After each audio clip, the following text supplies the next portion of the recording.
성막 곧 증거막을 위하여 레위 사람이 쓴 재료의 물목은 제사장 아론의 아들 이다말이 모세의 명령대로 계산하였으며 유다 지파 훌의 손자요 우리의 아들인 부살렐은 여호와께서 모세에게 명령하신 모든 것을 만들었고 단 지파 아히사막의 아들 오홀리압이 그와 함께 하였으니 오홀리압은 재능이 있어서 조각하며 또 청색, 자색, 홍색 실과 가는 배실로 수놓은 자더라. 성소 건축 비용으로 드린 금, 은, 성소의 세겔로 29달란트와 730세겔이며 개수된 회중이 드린 은은 성소의 세겔로 100달란트와 1775세겔이니 개수된 자가 20세 이상으로 60만 3,550명인 즉 성소의 세겔로 각 사람에게 은 한 배가 곧 반 세겔씩이라. 은 100달란트로 성소의 받침과 휘장문의 기둥 받침을 모두 100개를 부어 만들었으니 각 받침마다 한 달란트씩 모두 100달란트요 1775세겔로 기둥 갈고리를 만들고 기둥 머리를 싸고 기둥 가름대를 만들었으며 드린 놋은 70달란트와 2400세겔이라.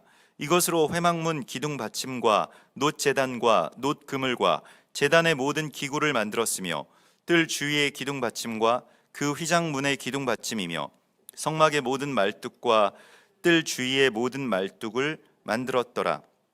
그들은 여호와께서 모세에게 명령하신 대로 청색, 자색, 홍색 실로 성소에서 섬길 때 입을 정교한 옷을 만들고 또 아론을 위해 거룩한 옷을 만들었더라. 아멘. 이번 주는 그 두 개의 토라 포션을 같이 읽게 되는 그러한 주간입니다. 그래서 우리가 어제는 그 바야클이라고 하는 너는 모으라라고 하는 그 교회 에클레시아에 대한 그런 말씀을 우리가 나누었고요. 또 같이 거의 대부분의 그 해에 연결해서 읽게 되는 이 페쿠데이라고 하는 그러한 그 토라 포션의 본문을 오늘 우리가 함께 나누도록 하겠습니다. 그래서 이것이 그 원래는 이제 첫째 토라 포션의 각상을 이루고 있는데요. 페쿠데이라고 하는 것은 너는 물목을 계산하라라고 하는 뜻입니다. 그래서 모으라 그리고 계산하라라고 하는 것이 이제 같이 연결되어 있고요. 우리가 모은다라고 하는 것은 이제 이스라엘과 또 교회가 어떤 공동체를 이루고 각 지체들이 하나가 되고 한 마음을 품고 한 몸을 이루게 되는 것에 대한 하나님의 부르심을 또한 우리가 선포하고 이 땅 가운데서 우리가 그 흩어진 자들을 모아서 거룩한 그리스도 예수와의 몸을 이루어가는 사명이 우리 가운데 있음을 하나님 말씀하셨죠.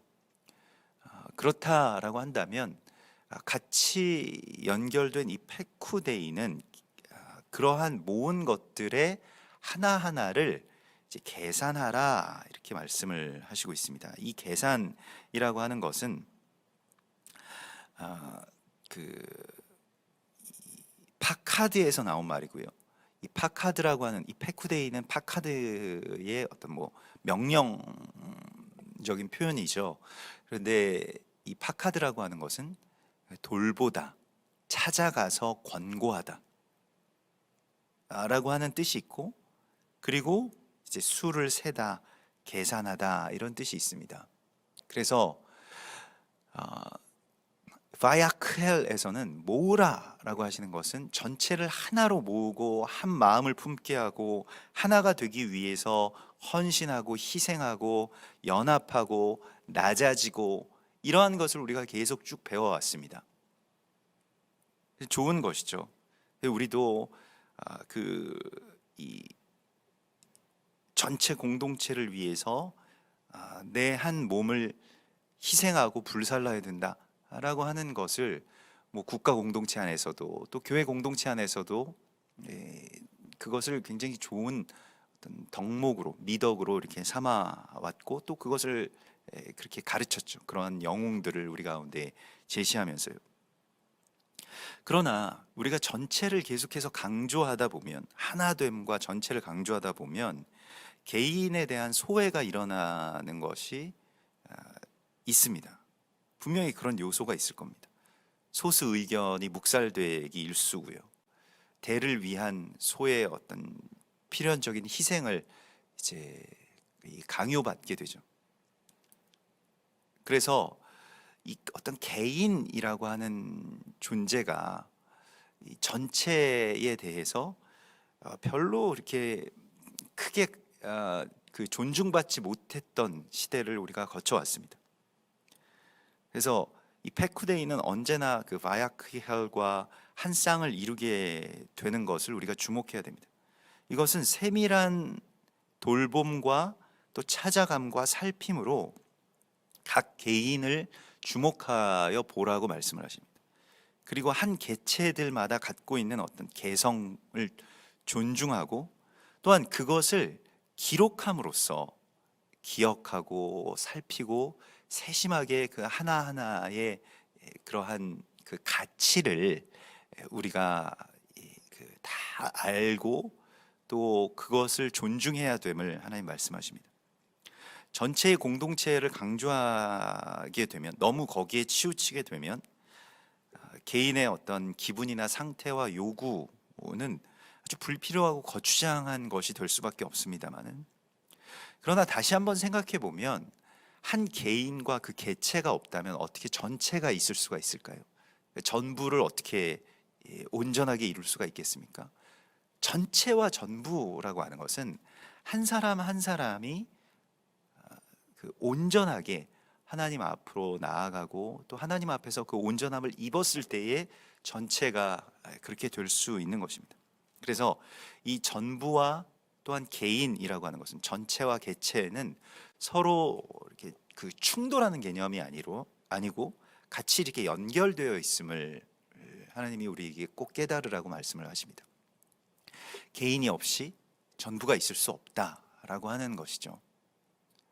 또한 이 한 개체의 물목을 계수하고 돌보고 또 기록하고 찾아가는 것에 대한 사명은 누구에게 주십니까? 다음 세대에게 주십니다. 그래서 아론의 아들 이다말이 모세의 명령대로 계산하였다. 다음 세대가 이 사명을 맡게 되는 것이죠.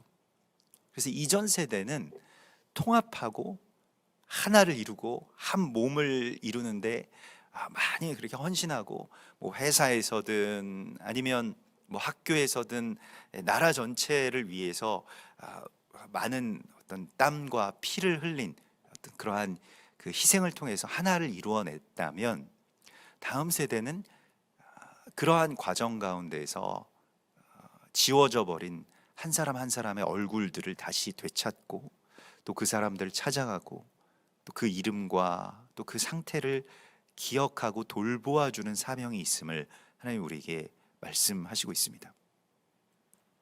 그래서 제가 그 최근에 그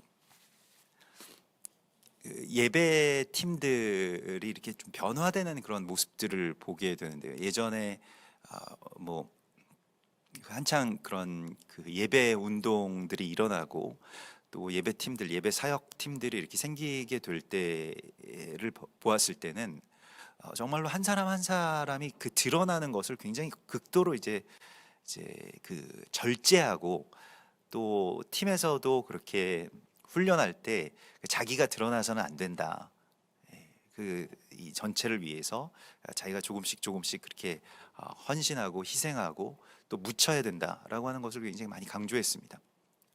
말하자면 뭐 오케스트라의 그런 그 합주처럼요. 하나가 너무 비집고 나오면 전부가 다 깨지게 된다라고 하는 것이죠. 또 일리가 있고 또 그렇게 해서 많이들 훈련을 받아왔습니다만은, 최근에 그런 그 새롭게 이제 세워지고 또 사역하는 그런 그 다음 세대의 팀들을 보니까요, 한 사람 한 사람들의 어떤 개성이 얼마나 잘 드러나는지, 그 한 사람이 하나님과의 어떤 관계 안에서 충만하게 그 누리고 또 그것을 표현하고 또 그 각자의 어떤 기분이나 개성을 표현하는데 이렇게 제한을 두지 않는 그런 모습들이 새롭기도 하고 참 좋다라고 하는 그런 생각을 갖게 되었습니다. 그 전에는 그런 조금 이렇게 튀는 것을 우리가 별로 이렇게 좋아하지 않았는데 그 은혜가 되지 않는다라고 생각했는데 한 사람 한 사람들이 그렇게 반짝이고 있으니까요.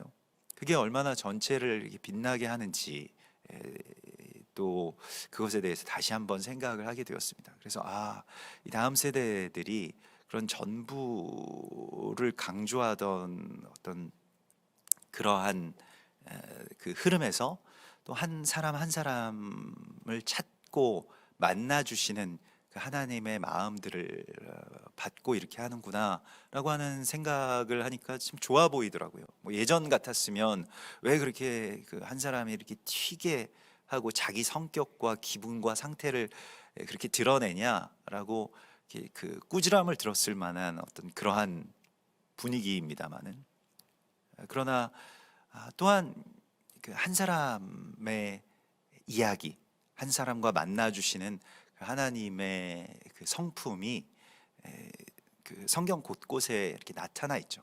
하나님은 우리가 하나됨을 좋아하시고 또 그 하나됨을 위해서 헌신하는 것을 기뻐하시지만은 그러나 한 사람을 묵살하지 않으십니다. 한 가정, 한 사람의 이야기를 통해서 또 전부를 그렇게 이루어 가시는 그러한 이야기가 곧 이스라엘의 이야기고 또 우리의 이야기입니다. 그래서 우리에게 주시는 이 찾아오심의 은혜 그리고 또 한 사람을 이렇게 찾아내는 그러한 그 역사를 하나님이 그 우리 가운데도 명령하시고 있고 특별히 다음 세대에 명령하시고 있습니다. 그래서 마태복음 18장 10절에 삼가 이 작은 자 중에 하나도 없인 여기지 말라. 너희에게 말하노니 그들의 천사들이 하늘에서 하늘에 계신 내 아버지의 얼굴을 항상 배움느니라. 한 사람 한 사람에게 하나님께서 천사를 다 붙여주셨다는 거예요. 하나님의 얼굴을 항상 배움는 그 천사들이 한 사람 한 사람에게 다 붙어서 돕고 지키고 있다는 것입니다. 얼마나 위대한 일입니까? 그냥 전부를 뭐 세계의 뭐 60억 70억 인구 그 숫자를 하나님께서 상대하시는 것이 아니라 한 사람 한 사람을 하나님께서 그렇게 존귀하게 여기시기 때문에 너희도 한 사람 한 사람을 멸시하지 말라. 너희 생각에는 어떠하냐? 만일 어떤 사람이 양 100마리가 있는데 그 중에 하나가 길을 잃었으면 그 99마리를 산에 두고 가서 길 잃은 양을 찾지 않겠느냐? 진실로 너희에게 이르노니 만일 찾으면 길을 잃지 아니한 99마리보다 이것을 더 기뻐하리라. 이와 같이 이 작은 자 중에 하나라도 잃는 것은 하늘에 계신 너희 아버지의 뜻이 아니니라. 그래서 계수하는 것입니다. 양 한 마리를 찾기 위해서 100마리를 세는 것이 숫자를. 지극히 작은 자 하나를 찾아내고 그를 돌보고 그를 잃지 않는 것, 그것이 우리의 사명이라고 말씀을 하시고 있습니다. 예수님께서 그런 사역을 하셨죠. 그래서 어느 곳에 있는 과부를 향해서 찾아가시기도 하고요. 정말 먼 거리를 그렇게 걸어서 두로와 시돈 지방으로 그렇게 가셔서 그 사렙다의 과부를 찾아내시기도 하시고 또 삭개오라고 하는 사람들에게 멸시를 당하는 어떤 그러한 세리를 찾아가서 삭개오야 내려와라 라고 하시면서 그 나무에서 넌 내려와야 된다. 내가 너희의 집에 들어가서 유하여야겠다 라고 말씀을 하시기도 하시고요. 한 사람 한 사람들이 예수님에 의해서 보석과도 같은 존재로 빛을 발하기 시작하는 그러한 모습을 보게 됩니다. 뭐 7 귀신을 쫓아내어 주셨던 막달라 마리아도 그렇고요. 갈릴리의 그냥 무명한 어부들이었던 베드로나 요한이나 야고보를 찾아가셔서 너희는 나를 따르라라고 말씀을 하시고 사람 낚는 어부를 만들어 주신 예수님의 이야기가 다 찾아가심의 이야기죠. 우리에게도 한 사람을 찾아 헤매는 한 영혼을 찾아서 그렇게 이 절벽을 향해서 기꺼이 내려가는 그 목자의 마음을 품으라고 말씀을 하십니다. 그래서 이 수를 계수하는 것에 대한 사명을 우리 가운데 주시고요. 이것은 다른 말로는 보살핌의 사명을 우리 가운데 주십니다. 한 사람을 찾아내고 보살피라라고 말씀을 하시고 있습니다. 정말로 우리가 이번 이 코로나 사태와 또 신천지 사태들을 보면서 그 회개해야 되는 부분들도 참 많다고 생각을 하는데요. 물론 뭐 신천지가 회개하고 돌이켜야지 왜 우리가 회개해야 되냐 이런 말씀을 하실 수도 있겠습니다만은, 그러나 그러한 와중에서도 우리가 보아야 될 것이 있습니다. 네, 그 한 사람을 그 신천지로 포섭하기 위해서 정말 그 한 사람을 잘 살피고 그에 대해서 연구하고 막 그 전체 공동체가 뭐 공동체라고 하면 좀 뭐 할까요? 뭐 전체 집단이 그 한 사람을 뭐 속여서 뭐 그렇게 만들지만은, 그러나 그 가운데서 한 사람에 대해서 이 드리는 공의라고 할까요? 우리가 전부에 대해서만 생각하다가 그 한 사람 한 사람을 놓치고 그가 지금 어떤 생각을 하는지, 그에게 지금 필요한 것이 무엇인지, 하나님께서 그에게 응답하여 주실 내용들이 어떤 것인지에 대해서 알지 못한 채로, 또 그것을 별로 이렇게 크게 관심을 기울이지 않은 채로 우리가 살아오지 않았는가라고 하는 것을 생각하게 됩니다. 물론 신천지는 그 악한 의도와 또 악한 방법과 거짓으로 그러한 일들을 했기 때문에 하나님의 심판을 뭐 받겠죠. 그러나 이 목자의 마음이라고 하는 것이요, 한 사람을 살피는 그러한 마음이라고 하는 것을 우리가 또한 이 다음에 열리는, 지금 이게 어떤 한 역사의 분기점이 될 겁니다. 이 신종 코로나 사태는요, 이런 일이 역사상 없었기 때문에 전 국민의 이동이 지금 제한되고 또 예배와 집회가 막히고 이러한 시간들이 뭐 언제까지 갈지는 모르겠습니다만은, 아무튼 이 다음에 하나님께서 열어주시는 그러한 그 시간 속에서 우리가 준비해야 될 것이 있고 또한 돌이켜야 될 것이 분명히 있고, 그래서 우리가 새롭게 되어야 될 부분이 있습니다. 새 사람을 입어야 되겠죠. 그리고 한 사람 한 사람을 그렇게 찾아가시고 또 돌보아 주시는 그 그리스도 예수와의 마음을 또한 우리 가운데, 또 특별히 우리의 다음 세대가 그것을 품게 되어 있습니다. 그리고 이것에 대하여서 이제 그 계산한다, 계수한다라고 하는 것은 누가 계산하고 그 계수하냐면 그것을 위임받은 사람이 계산을 하게 됩니다. 실은 계산이라고 하는 것은 그 나의 것을 계산하는 것이고요, 또 나의 소유를 그렇게 그 계산할 권세가 있죠. 그런데 이 모든 성막의 이 물목들, 그러니까 이스라엘 백성들이 생명의 속전으로, 오늘도 여기에 나옵니다마는 반세겔씩을 은 한 그 이 바리 베라라고 하는 것이 바로 이 성소의 세겔 반세겔이다, 이렇게 말씀을 하시고 있는데, 이게 뭐 이 품꾼의 뭐 이틀치 품삯 정도 됐다라고 합니다. 그래서 뭐 오늘날로 치면 뭐약 뭐 한 10만 원, 15만 원 뭐 그 정도 되는 그런 이 적지 않은 금액이죠. 근데 이것을 이제 하나님 앞에 드리게 되고요. 이것은 이제 명령으로서, 하나님께서 주신 어떤 명령으로서 반드시 성소의 세겔로 반세겔이 되는 그 생명의 속전을 하나님 앞에 반드시 드려서 온역을 그치게 하라라고 하나님 말씀하셨죠. 이것은 주님의 명령이고, 그래서 우리가 그 지난 불임절로부터 유월절까지 그 생명의 속전을 드리는 어떤 그러한 시간들입니다. 물론 이것이 영적인 어떤 깊은 의미를 갖고 있고, 우리의 생명을 하나님 앞에 온전하게 드릴 때에 하나님께서 우리를 받으셔서 세상의 질병을 그치게 하신다라고 하는 그러한 언약의 그 이 예물이고 그러한 체결이죠. 뭐 실제적으로도 그래서 성도분들께서 그러한 말씀 속에서 그 삶을 실천하시기 위해서 또 생명의 속전의 어떤 명목으로 이렇게 그 헌금들을 이렇게 하시는 것을 우리가 보게 되었는데요. 뭐 그것도 귀하다고 생각합니다. 그런데 이렇게 생명의 속전을 드리라고 하는 것은 하나님의 명령이고요. 또 자원하여서 드리라라고 하는 것은 하나님의 기대죠. 하나님의 바람이시고요. 그래서 사람들이 그 자원하는 심령이 막 부어져 가지고, 자원하는 심령은 또한 하나님께서 주시는 것입니다. 자원하는 심령이라고 하는 것 자체가 뭐냐면 사랑하는 마음입니다.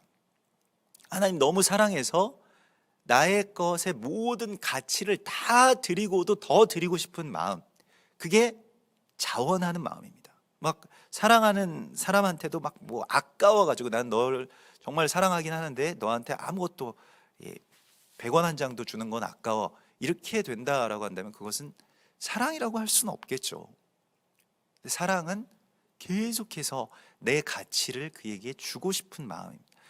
그것이 이제 하나님을 향한 그 자원하는 심령이 이스라엘 백성들에게 회복되었을 때, 이게 사실은 그 회개의 가장 깊은 단계라고 할 수가 있겠습니다. 하나님께 나를 드리고자 하는 마음이 회복되었을 때 백성들이 자원하는 심령으로 자기들의 은금 패물을 가져다가 모세의 발 앞에 놓게 되죠. 초대교회에도 성령이 성도들에게 임하였을 때 어떤 일들이 일어났습니까? 성도들이 자원하는 심령으로 그들의 밭과 또 나머지 집들을 팔아다가 사도들의 발 앞에 갖다가 놓았습니다. 그리고 사도들은, 교회는 이것을 가져다가 또 자원하는 심령으로 가난한 자들에게 나누어 주었죠. 그걸 자신들이 가져서 이거 가지고 왔으니 이제 우리가 조직을 꾸미고 뭐 건물을 세우는데 이걸 사용하겠습니다 라고 하는 것이 아니라 가난한 자들에게 이걸 또 자원하는 심령으로 나누기 시작했죠.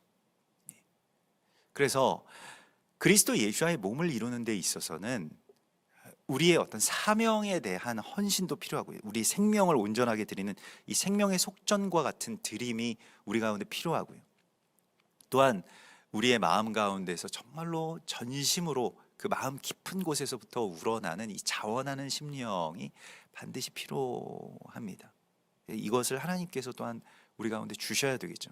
그래서 많은 백성들이, 뭐 수십만이 되는 그러한 백성들이 자신들이 정말 자원하는 마음이 넘치도록 부어져서 모세가 이제 더 이상 가져오지 말았으면 좋겠다, 이 지혜로운 사람들이 일하기에 이걸 거두어 드리는 것만으로도 너무 힘들다, 너무 이게 넘쳐난다라고 해서 그치게 할 정도로, 그걸 절제하게 할 정도로 하나님께 드리는 그 마음이 너무 많이 부어졌다는 것입니다. 이게 정말 귀한 것인데요. 그래서 이 자원하는 심령이 사실은 하나님께서 귀하게 여기시는 것이죠. 그런데 이것을 이제 다 모아서 이제 모으기는 했는데 이것을 계산하는 것은 이 다음 세대에게 맡겨진 몫이었습니다. 계수하고 계산하고, 그것은 그들의 일 가운데 위임되었다는 것을 말합니다. 누가 계산합니까? 위임받은 사람이 계산하게 되어 있습니다. 그래서 우리가 이것을 계산한다라고 했을 때 이게 뭐 성막하면 좀 우리가 만만해 보입니다만은, 그런 성막에 들어가는 그 기구와 물목들을 다 계산해서 현대의 학자들이 이 가치를 산출해 보니까요, 대략적으로 오늘날의 뭐 어떤 시세를 따지면 그 땅값을 뺀 내용입니다. 광야니까 이제 그 지대를 내지 않았기 때문에 이 땅값을 빼고 부동산은 빼고 그냥 순수하게 그 성막을 건축하는 데에 쓰인 이 물목을 다 계산해서 그것을 다 취합해 보니까 687억 9,900만 원이라고 하는 금액이 나왔다고 합니다. 대단한 금액이죠. 뭐 그 금액이 대단하다라고 하는 것도 있지만, 그러나 그 물목들을 누구에게 맡기는가라고 하는 것이 이제 주목하여서 보아야 될 일입니다. 우리가 출애굽할 때에도 자녀들에게 은금 패물을 주어서 그 징발의 권세를 하나님께서 주셔서 애굽 사람들에게 주신 그 애굽 사람들에게서 은금 패물을 얻게 하시잖아요. 이스라엘 백성들이 그것을 자녀들에게 줍니다. 자녀들이 그 은근 폐물을 다 갖고 있었던 거예요. 귀고리, 뭐 목걸이, 이걸 자녀들이 차고 주렁주렁 광야로 걸어 나왔는데, 광야에서 그 뜨거운 햇볕 아래서 이렇게 행군하다 보면 그게 무슨 소용입니까? 뭐 따갑기만 하고 막 거추장스럽고 땀 차고 뭐 이렇게 되니까 이제 이게 별로 가치가 없구나, 이걸 자녀들이 알게 된 것이죠. 그리고 하나님 앞에 자신들의 것을 기꺼이, 또 자녀들이기 때문에 그 순수한 마음이 있습니다. 그래서 우리가 이 다음 세대, 이 청년들 또 어린이들이 하나님 앞에 자기 것을 그렇게 그 순전하게 하나님 앞에 드리는 것이 이제 성경 가운데서 우리 가운데 요구되는 또한 성품이죠. 또 아이들이 갖추어야 될, 배워야 될 이야기이기도 하고요. 그래서 그것을 드리게 되었고요. 또 자신들의 이 몸에 있던 그런 물목들이 이제 거룩한 그리스도 예수와의 몸으로 이렇게 변화되는 그 지점 가운데서 이것에 대한 책임, 이것에 대한 관리, 이것에 대한 찾아감, 또 이거 하나하나를 계산하고 기록하고, 그 기록한다라고 하는 것을 소중히 여기고 간직한다라고 하는 의미가 됩니다. 그것을 품는, 또 그것을 관리하는 그러한 사명이 또한 다음 세대에게 맡겨지는 것을 보게 됩니다. 그래서 굉장히 아주 지혜로운 그러한 방식이고, 또 그것에 대하여서 하나님 말씀하신 이 돌봄과 또 계수의 권세를, 또 그러한 사명을 이 다음 세대의 제사장과 또 이 다음 세대의 기술자, 이 유다 지파 훌의 손자여 우리의 아들인 부살렐은 이렇게 되어 있죠. 그래서 이 부살렐이 모든 것을 이렇게 그 만들었고라고 그 되어 있고요. 이다말은 그것을 계산하였더라라고 이렇게 되어 있습니다. 그래서 이다말과 부살렐이라고 하는 이 다음 세대의 여기 그 오홀리압이라고 하는 그러한 이 다음 세대의 기술자가 있죠. 그래서 그 이 오홀리압이 그 이 부살렐과 함께 이 일을 이루는 것처럼, 이다말은 그의 아버지인 아론, 또 그의 삼촌인 모세와 함께 성막을 완성시키는 데에 마지막 퍼즐이 됩니다. 그래서 성막 완성은 어른들끼리, 나이 든 어떤 장로들끼리 다 결정하고 다 주관해서 한 것이 아니고, 자녀들 세대에게 아주 상당 부분이 위임되고, 어쩌면 절반 이상이라고 할 수가 있겠는데요. 리더십이라고 하는 것이 지금 이 안에서도 이 히브리인들이 배우는 어떤 리더십이 무엇이냐면, 모세가 이런 일들을 자기가 다 직접 하지 않았다는 거예요. 다 할 수 있도록 이렇게 해주고, 그러면서 또 방치하지 않았다는 겁니다. 너희가 그냥 알아서 해, 난 몰라, 그냥 너희한테 다 맡겼잖아, 이것이 아니라는 것입니다. 다 도와주고 그들이 할 수 있도록 해주고, 다윗이 성전을 지을 수 있도록 모든 걸 다 준비해 줬잖아요. 그런데 다윗이 이루지 못하고 또 그렇게 하지 않게 하시고, 하나님께서 솔로몬에게 그것을 이루도록 하시는 모습을 보게 됩니다. 그래서 마지막 이 마침표는 우리가 기록한다, 계산한다라고 하는 것은 또한 완성하고 마치고 이제 성막이 하나님 앞에 봉헌된다라고 하는 것과 깊은 관계가 있습니다. 그래서 그러한 지점은 다음 세대에게 맡기는 것입니다. 내가 다 하려고 하면, 내가 그 모든 것들을 다 관여하고 또 책임지고 그걸 또 실행하고, 이것에서 좀 내려오라고 말씀하십니다. 그래야지 그 쉼이 있을 수가 있고요. 또 그래야지 함께 다 같이 세워질 수 있다라고 하는 것이죠. 그래서 이 다음 세대에게 하나님께서 지혜를 주시고요, 또한 재능을 주시는 것을 보게 됩니다. 오늘 23절의 말씀에서도 단지파 아히사막의 아들 오홀리압이 그와 함께하였으니, 부살렐이라고 하는 그 유능한 어떤 장인과 함께하는 이 오홀리압이라고 하는 새로운 세대의 기술자를 보여주시고요, 오홀리압은 재능이 있었다라고 나옵니다. 이 재능이라고 하는 것이 이제 그 하라쉼이라고 해서요, 하라쉼이 이 하샤브와 뭐 라캄이라고 하는 말에서 나온 것인데, 그 하샤브는 꿰뚫다, 이렇게 이 서로 연결시키다라고 하는 뜻이고요, 또 라캄이라고 하는 것도 역시 신비하게 연결시키다라고 하는 그런 뜻입니다. 그래서 이러한 재능을 하나님께서 주셨다는 거예요. 그 지체들이 연합하면서 일어나는, 특별히 세대와 세대가 연합하면서 일어나는 어떤 오늘날의 용어로 그 시너지라고 할 수가 있겠는데요. 또 그러나 또한 오랜 어떤 경험이나 또 어른들의, 또 노인들의 어떤 지혜가 반드시 필요하죠. 근데 오늘날에는 이것이 어느 한쪽으로 너무 편중되어 있어서요.